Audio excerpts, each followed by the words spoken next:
ನಮಸ್ಕಾರ ಬಸ್ ಎಲ್ಲರಿಗೂ welcome back to Sagar store ಶುಭೋದಯ ಎಲ್ಲರಿಗೂ ಇವತ್ತು match day game on India is taking on Bangladesh world cup super ಏಟ್ಸ್ನ ಎರಡನೇ ಮ್ಯಾಚ್ ಆಡ್ತಿದೆ ಇವತ್ತು ನಮ್ಮ ಟೀಮ್ ಇಂಡಿಯಾ ಗೆಲ್ಲಲೇಬೇಕು.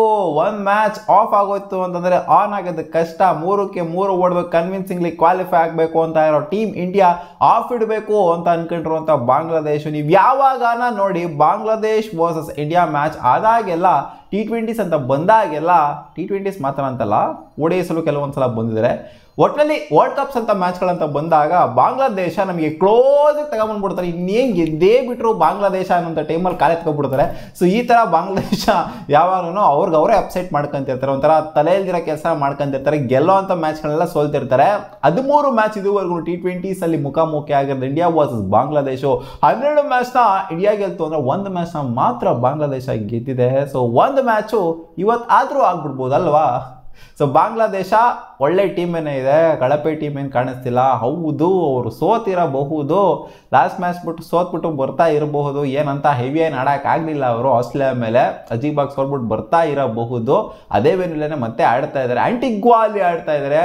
ಲಾಸ್ಟ್ ಮ್ಯಾಚು ಆಸ್ಟ್ರೇಲಿಯಾದವರು ಮಸ್ತಾಗಿ ಪರ್ಫಾರ್ಮ್ ಮಾಡಿದ್ರು. ಅದೇ ವೆನ್ಯೂಲಿ ಪ್ಯಾಟ್ ಕಮಿನ್ಸ್ ಬೇರೆ ಹ್ಯಾಟ್ರಿಕ್ ಎಲ್ಲ ತೆಗೆದುಬಿಟ್ಟಿದ್ರು. ಸೊ ಮಸ್ತಾಗಿ ಪರ್ಫಾರ್ಮ್ ಮಾಡಿದ್ರು. ಇವತ್ತು ಆ್ಯಕ್ಚುಲಿ ಪಿಚ್ಚು ಬ್ಯಾಟಿಂಗ್ ಆಡೋದಕ್ಕಿಂತ ಬೌಲಿಂಗ್ ಫ್ರೆಂಡ್ಲಿ ವಿಕೆಟು, ಪೇಸರ್ಸ್ಗಳಿಗೆ ಸಿಕ್ಕಾಪಟ್ಟೆ ಎಫೆಕ್ಟಿವ್ ಆಗಿರುವಂಥ ವಿಕೆಟು. ಸಿರಾಜನ್ನು ಮತ್ತೆ ನೋಡ್ಬೋದಾ ಅಂತ ಒಂದು ಡೌಟ್ ಬರ್ತಾ ಇದೆ, ಯಾಕಂದರೆ ಪೇಸರ್ಸ್ಗೆ ಸಿಕ್ಕಾಪಟ್ಟೆ ಎಫೆಕ್ಟಿವ್ ಇರೋದನ್ನ ವಿಕೆಟು. ಲಾಸ್ಟ್ ಮ್ಯಾಚ್ ಕುಲ್ದೀಪ್ ಅಣ್ಣ ಚೆನ್ನಾಗಿ ಮಾಡಿದ್ದಾರೆ, ಅವ್ರ ಜೊತೆ ಹೋಗ್ತಾರೆ ಅಂತ ಅನ್ಕೊಂಡಿದ್ದೀನಿ. ಇದ್ದಾರೆ ಪೇಸರ್ಸ್ಗಳು, ಬುಮ್ರಾ ಇದ್ದಾರೆ, ಅಶ್ಟಿಪ್ ಇದ್ದಾರೆ, ಪಾಂಡೆ ಇದ್ದಾರೆ. ಸಾಕು ಬೇಜಾರು ಆಯಿತು ಅಂತ, ಲಕ್ಸುರಿ ಆಯ್ತಿದ್ದಾನೆ ಅಂತ ಅನ್ಕೊಂಡು ಸೊ ಇದ್ರ ಜೊತೆಗೇ ಹೋಗ್ಬೋದು. 11 ನನ್ನ ಪ್ರಕಾರ ಏನೂ ಚೇಂಜ್ ಆಗೋದಿಲ್ಲ ಅಂತ ಅನ್ಕೊಂಡಿದ್ದೆ. But as per the inside reports Sanju Samson ಅವರು ಆಡಬಹುದು ಅಂತ ಅಪ್ಡೇಟ್ ಬರ್ತಾ ಇದೆ ಶಿವಮ್ ದೂಬೆ ಅವರ ಜಾಗದಲ್ಲಿ. ಬಟ್ ಇದು ಕನ್ಫರ್ಮ್ ಇಲ್ಲ, ಏನು ಮಾಡ್ತಾರೆ ಅಂತ ನೋಡ್ಬೇಕಷ್ಟೇ. ಹೋಪ್ ಫಾರ್ ದ ಬೆಸ್ಟ್, ಯಾವ್ಯಾವ ಚೇಂಜಸ್ ಏನೇನು ಆಗುತ್ತೆ ಅಂತ. ಸೊ ಇದೇ 11 ಕನ್ಸಿಸ್ಟೆಂಟಾಗಿ 4 ಮ್ಯಾಚಲ್ಲೂ ಕೂಡ ಇಟ್ಕೊಂಬಂದಿದ್ದಾರೆ. ಸೊ ಇದು ಗೋವಿತ ಫ್ಲೋ ಅಂತ ಗೆಲ್ತಿದ್ದೀವಿ, ಹೆಂಗಿದ್ರು ಗೆಲ್ತಿದ್ದೀವಿ, ಸೋತಿಲ್ಲ, ಅದೇ 11 ಇಟ್ಕೊಂಡು ಹೋಗೋಣ ಅಂತ ಹೋದರೂ ಹೋಗಬಹುದು. ಬಾಂಗ್ಲಾದೇಶ ಒಳ್ಳೆ ಬೌಲಿಂಗ್ ಸೈಡೇನೆ ಗುರು. ಬಾಂಗ್ಲಾದೇಶಲ್ಲೂ ಕೂಡ ಅಷ್ಟೇ ಸಖತ್ತಾಗಿದ್ದಾರೆ ಸೀಮರ್ಸು. ತಾಸ್ಕಿನ್ ಅಹ್ಮದ್ ಇದ್ದಾರೆ, ಮುಸ್ತಫಿಜುರ್ ರೆಹಮಾನ್, ಅವರಂತೂ ಸಖತ್ತಾಗಿ ಕಾಣಿಸ್ಕೊಳ್ಳಿ. IPL ನೋಡಿರ್ತಾರ ಯಾವ ಥರ ಫುಲ್ ಒಂಥರ ಕತ್ನ ಇಸುಕ್ತಾರೆ ಅಂತ ಹಾಕೊಂಡು ಒಂದೊಂದ್ಸಲಿ ಹೊಡ್ಸ್ಕೊಂತಾರೆ, ಏನೋ ಮಾಡೋಕ್ಕಾಗೋದಿಲ್ಲ. ಸೊ ಇವತ್ತು ಬ್ಯಾಟಿಂಗ್ ಅಂತೂ ಮಸ್ತಾಗೇನಿದೆ ಎರಡು ಸೈಡ್ದು ಕೂಡ. ಬಟ್ ಆನ್ ಟಾಪ್ ಖಂಡಿತ ಇದ್ದೇ ಇರ್ತಾರೆ ನಮ್ಮ ಟೀಮ್ ಇಂಡಿಯಾದವರು. ಸೊ ಟೀಮ್ ಇಂಡಿಯಾ ಅಂತ ಬಂದಾಗ ಯಾವಾಗಲೂ ಬಾಂಗ್ಲಾದೇಶವ್ರಿಗೆ ಹೊಡೆದಿರೋದೇನೆ ಅದೇ ಕ್ಲೋಸಿಗೆ ತಗೊಂಬರ್ತಾರೆ, ಕ್ಲೋಸಿಗೆ ತಗೊಂಬಂದ್ಬಿಟ್ಟು ನಾವೇ ಗೆದ್ದುಬಿಡ್ತಿದ್ವಿ. ಸೊ ಆ ಥರನೇ ಆಗೋದು. ಸೊ ಈ ಮ್ಯಾಚನ್ನು ಕೂಡ ಅದೇ ಥರ ಆಗುತ್ತೆ ಅನ್ನೋ ಎಕ್ಸ್ಪೆಕ್ಟೇಷನ್ ನನಗಿದೆ. ಬಟ್ ಕ್ಲೋಸಿಗೆ ಬರುತ್ತೆ ಅನ್ನೋ ಎಕ್ಸ್ಪೆಕ್ಟೇಷನ್ ಅಷ್ಟೊಂದೇನಿಲ್ಲ. ಇವತ್ತು ಲೋ ಸ್ಕೋರಿಂಗ್ ಆಗುವಂಥ ಸಾಧ್ಯತೆ ಇದೆ. ಇನ್ ಕೇಸ್ ಬಾಂಗ್ಲಾದೇಶ ಬ್ಯಾಟಿಂಗ್ ಆಡ್ತು ಅಂದರೆ ಲೋ ಸ್ಕೋರಿಂಗ್ ಆಗ್ಬೋದು. ಇನ್ ಕೇಸ್ ಇಂಡಿಯಾ ಬ್ಯಾಟಿಂಗ್ ಆಡ್ತು ಅಂದರೆ 160 ಆ್ಯಂಡ್ ಅಬೋ ಅಂತೂ ಪಕ್ಕ ಹೋಗುತ್ತೆ ಅಂತ ಅನ್ಕೊಂಡಿದ್ದೀನಿ. ಇಲ್ಲಿ ಆವ್ರೇಜ್ ಫಸ್ಟಿಂಗ್ಸ್ ಹೋಗ್ಬಿಟ್ಟು 135 ಇದೆ. ಸೊ ಅದರಿಂದ ಲೋ ಸ್ಕೋರಿಂಗ್ ಗೇಮೇ. ಕಂಪ್ಯಾರಿಟಿವ್ಲಿ ಇಲ್ಲಿ ಕೆರೆಬಿಯಾ ಅಂತ ಬಂದಾಗ ಈ ಆಂಟಿಗ್ವಾ ವಿಕೆಟ್ ಸ್ವಲ್ಪ ಸ್ಲೋ ಆಗಿ ಬಿಹೇವ್ ಆಗುತ್ತೆ. ಲಾಸ್ಟ್ ಮ್ಯಾಚ್ ಆಡಿದ್ಕು ಈ ಮ್ಯಾಚ್ ಆಡಿದ್ಕು ಕಂಪ್ಲೀಟ್ಲಿ ಡಿಫ್ರೆಂಟ್ ಆಗಿರುತ್ತೆ ಅಂತ ನಾನು ಅನ್ಕೊಂಡಿದ್ದೀನಿ. ಜೊತೆಗೆ ರಿಪೋರ್ಟ್ಸು ಕೂಡ ಅದೇನೇ ಹೇಳ್ತಾ ಇದೆ. ಟೀಮ್ ಇಂಡಿಯಾ ಪ್ಲೇಯಿಂಗ್ ಲೆವೆಲ್ ಏನು ಚೇಂಜಸ್ ಎಕ್ಸ್ಪೆಕ್ಟ್ ಮಾಡ್ತಾ ಇಲ್ಲ ನಾನು ಅಂತ ಏನಕ್ಕೆ ಹೇಳ್ತಾ ಇದೆ ಅಂದರೆ, ಸಂಜು ಸ್ಯಾಮ್ಸನ್ ಬರ್ಬೋದು ಅಂತ ರಿಪೋರ್ಟ್ಸ್ ಇದೆ, ಬಟ್ ಎಕ್ಸ್ಪೆಕ್ಟ್ ಮಾಡ್ತಾ ಇಲ್ಲ ನಾನು ಚೇಂಜಸ್ನ. ಏನಕ್ಕೆ ಅಂತಂದರೆ ಇಲ್ಲಿ ವಿರಾಟ್ ಕೊಹ್ಲಿ ಮಸ್ತಾಗಿ ಪರ್ಫಾರ್ಮ್ ಮಾಡಿಲ್ಲ. ವಿರಾಟ್ ಕೊಹ್ಲಿ 4 ಮ್ಯಾಚನ್ನು ಕೂಡ ಚೆನ್ನಾಗಿ ಆಡೋದಕ್ಕೆ ಆಗಿಲ್ಲ. ಆಡಿರೋಂಥ ಎಲ್ಲ ಮ್ಯಾಚನ್ನು ಕೂಡ ಒಂಥರ ಆಲ್ಮೋಸ್ಟ್ ಫ್ಲಾಪ್ ಆಗಿದ್ದಾರೆ. 24 ಬಾರಿ 24ನ ಲಾಸ್ಟ್ ಮ್ಯಾಚ್ ಹೊಡೆದ್ರು. ಸೊ ಇವ್ರನ್ನೇ ಕಿತ್ತಾಕಿಗೋರು, ಅವ್ರನ್ನೇ ಕಿತ್ತಾಕ್ತಾರೆ. ಶಿವಮ್ ದುಬೆ ಪಾಪ ಒಂದು ಮ್ಯಾಚರು ಒಂದು ಸ್ವಲ್ಪ ಮ್ಯಾಚ್ ವಿನಿಂಗ್ ಇನ್ನಿಂಗ್ಸ್ನ ಆಗ್ಬಿಟ್ರೆ ನಿಂತ್ಕೊಂಡಲ್ಲಿ ಸಖತ್ತಾಗಿ ಪರ್ಫಾರ್ಮ್ ಮಾಡಿದ್ರು ಸೂರ್ಯಕುಮಾರ್ ಯಾದವ್ ಜೊತೆಗೆ. ಇಲ್ಲಿ ಏನು ಆಡಿದ್ರಲ್ಲಿ ವಿರಾಟ್ ಕೊಹ್ಲಿ, ಅವ್ರನ್ನೇ ಕಿತ್ತಾಕಿ ಅನ್ನೋ ಥರ ಕ್ವಶನ್ಗಳೆಲ್ಲ ಬಂದ್ಬಿಡ್ತವೆ.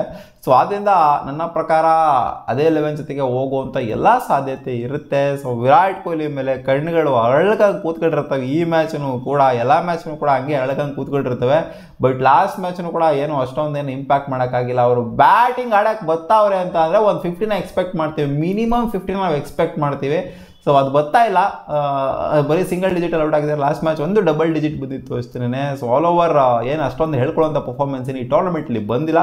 ಸೊ ಕಣ್ಣುಗಳಂತೂ ಅಳ್ಕೊಂಡು ಕೂತಿರ್ತವೆ. ಲಾಸ್ಟ್ ಸಮ್ ಮ್ಯಾಚಸ್ಸಿಂದ ರೋಹಿತ್ ಶರ್ಮಾ ಅವರು ಕೂಡ ಇಂಪ್ಯಾಕ್ಟ್ ಮಾಡೋಕ್ಕಾಗ್ತಿಲ್ಲ ಒಂದು 2-3 ಮ್ಯಾಚಿಂದ. ಸೊ ಅವರು ಕೂಡ ಈ ಮ್ಯಾಚಲ್ಲಿ ಫಾರ್ಮಿಗೆ ಮರಳಿ ಮತ್ತೆ ಬರಬೇಕಾಗಿದೆ. ಇಂಪ್ಯಾಕ್ಟ್ ಮಾಡ್ತಾ ಇರೋದು ಯಾರು ಅಂತಂದರೆ ಅದು ಸೂರ್ಯಕುಮಾರ್ ಯಾದವ್. ರಿಷಬ್ ಅಂತೂ ಕೂಡ ಈ ಟೂರ್ನಮೆಂಟಲ್ಲಿ ಮಸ್ತಾಗಿ ಇಂಪ್ಯಾಕ್ಟ್ ಮಾಡಿದ್ದಾರೆ. ನೋಡೋಣ ಅದೇನು ಮಾಡ್ತಾರೆ ಅಂತ ಬಾಂಗ್ಲಾದೇಶದ ಮೇಲೆ. ಸೊ ಬಾಂಗ್ಲಾದೇಶನ ಕಡೆಗಣನೆ ಮಾಡೋಕ್ಕಾಗದೇ ಇಲ್ಲ ಗುರು. ಯಾವ ರೀತಿ ಅಫ್ಘಾನಿಸ್ತಾನ ಕಡೆಗಡೆನೆ ಮಾಡೋಕ್ಕಾಗಲ್ಲ ಅಂತ ಹೇಳ್ತೀವೋ ಅದಕ್ಕಿಂತ ಒಂದು ಸ್ವಲ್ಪ ಮೇಲ್ಗಡೆನೆ ಬಾಂಗ್ಲಾದೇಶ ಅಂತ ಹೇಳ್ಬೇಕು. ಬಾಂಗ್ಲಾದೇಶ ನೋಡೋಣ ಅದೇನು ಮಾಡ್ತಾರೆ ಅಂತ. ನಿಮಗೆ ನೆನಪಿದೆ ಅಂತ ಅನ್ಕೊಂಡಿದ್ದೀನಿ, Litton Das last time India T20 world cup ಆದಾಗ ಶ್ರೀಲಂಕಾದಲ್ಲಿ ಆದಾಗ ಬಾಯಿಗೆ ಬರ್ಸಿದ್ರು ಇಂಡಿಯಾಗೆ. ಸೊ ಈ ಒಂದು ಮ್ಯಾಚಲ್ಲೂ ಕೂಡ ಬಾಯಿಗೆ ಬರ್ಸುವಂಥ ಸಾಧ್ಯತೆ ಇದೆ. ಬಟ್ ಇಂಡಿಯಾ ಗೆದ್ರು ಆ ಮ್ಯಾಚ್, ಬಾಯಿಗೆ ಬರ್ಸ್ಕೊಂಡು ಗೆದ್ರು. ಬಟ್ ಆದರೂ ಸಹ ಅದೇ ಹೇಳಿದ್ನಲ್ಲ, ಯಾವಾಗಲೂ ಬಾಯಿಗೆ ಬರ್ಸ್ತಾರೆ ಅಂತ. ಬಾಂಗ್ಲಾದೇಶ ಅಂತ ಅಂದಾಗ ಇಂಡಿಯಾಗೆ ಯಾವಾಗಲೂ ಬಾಯಿಗೆ ಬರ್ಸ್ಬೇಕು, ಇಂಡಿಯಾ ಗೆಲ್ಲಬೇಕು, ಅವಾಗಲೇ ಮಜಾ. ಸೊ ನೋಡೋಣ, ಒಳ್ಳೆ ಬ್ಯಾಟಿಂಗ್ ಲೈನಪ್ ಇದೆ ಇವ್ರದ್ದು ಕೂಡ ಇಂಡಿಯಾ ಥರನೇ. ಅಂದರೆ ಇಂಡಿಯಾ ಥರಾನೇ ಅಂದರೆ ಇಂಡಿಯಾ ಅಷ್ಟು ಬಲಿಷ್ಠವಾಗಿದೆ ಅಂತ ಹೇಳ್ತಿಲ್ಲ.